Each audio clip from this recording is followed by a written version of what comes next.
كلنا بنسمع نصيحة اقطع علاقتك بالناس عشان تشتري دماغك وترتاح. بس يا ترى فعلا هو ده الحل الصح، ولا يا ترى في حل تاني؟ الحقيقة اننا اوقات كتير بنهرب ونقطع علاقتنا مش علشان اللي قدامنا وحشين، بس علشان احنا اللي تعبنا وطاقتنا خلصت ومضغوطين. والوحدة اللي هتنتج نتيجة العزلة دي ممكن تتعبنا بجد، لاننا كبشر محتاجين للونس وللعلاقات الصحية. عشان كده في طرق كتير نقدر نحمي بيهم سلامنا النفسي من غير ما نعزل نفسنا على العالم. بس لازم نتعلم الأول إن مش كل خناقة معناها إن اللي قدامك ده توكسيك. السوشيال ميديا خلتنا نحكم على الناس، بقينا بنسمع كتير كلمة توكسيك على أي حد بنختلف معاه. بس في الحقيقة العلاقات الطبيعية لازم يكون فيها سوء تفاهم، شوية شد وجذب. مش كل حد اختلف معاكي هو شخص توكسيك أو سام. أحيانا الحل مش في الهروب، الحل إننا ببساطة نعدل توقعاتنا، نفهم إن الاختلاف جزء من رحلتنا وجزء من حياتنا. وعشان كده في فرق كبير بين إنك تهربي وبين إنك ترسمي حدودك. الهروب بيخليكي وحيدة، لكن الحدود بتحميكي وانت وسط الناس. الحدود هي ببساطة الفلتر اللي بيحمي عقلك من الدوشة اللي حواليكي. وبدل ما تختفي تماما، ارسمي حدودك. ارسمي حدود بسيطة تحمي بيها مساحتك العقلية ومساحتك النفسية، زي مثلا إنك ما ترديش على الرسائل وانت بترتاحي، أو تبعدي دايما على المناقشات اللي بتتحول لجدال وخناق في الآخر. ودايما في غلطة بنقع فيها، وخصوصا البنات والستات. نقطة جدا مهمة هي إنك مش مسؤولة عن مشاعر الكل. بلاش تكوني إسعاف عاطفي.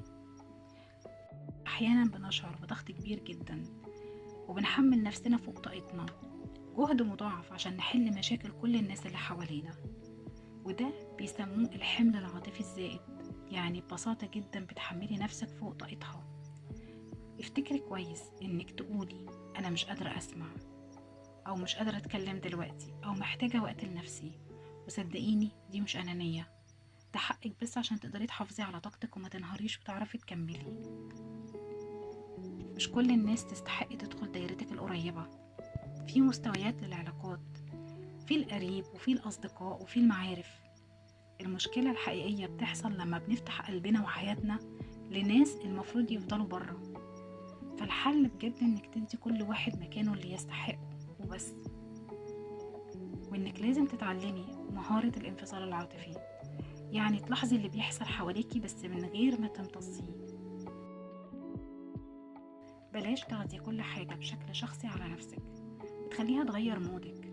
لو حد بطبيعته منتقد او موده مش حلو، ده يخصه هو، مش لازم يأثر على هدوئك انت النفسي او الداخلي.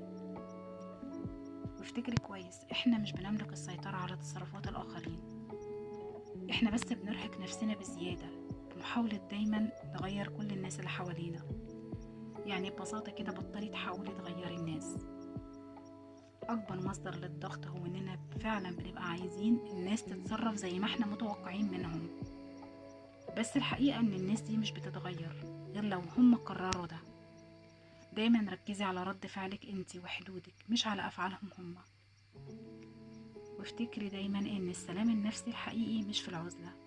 السلام إنك تفضلي هادية ومتوازنة وانت لسه محافظة على علاقاتك اللي بتضيف لحياتك قيمة. وافتكري دايما إن العالم من حواليكي مش دايما مثالي. وشكرا لإنك فعلا بجد منحتي نفسك وقت تسمعيني فيه النهاردة. وافتكري دايما إن السلام النفسي الحقيقي بيبدأ من جواكي، مش من اللي حواليكي.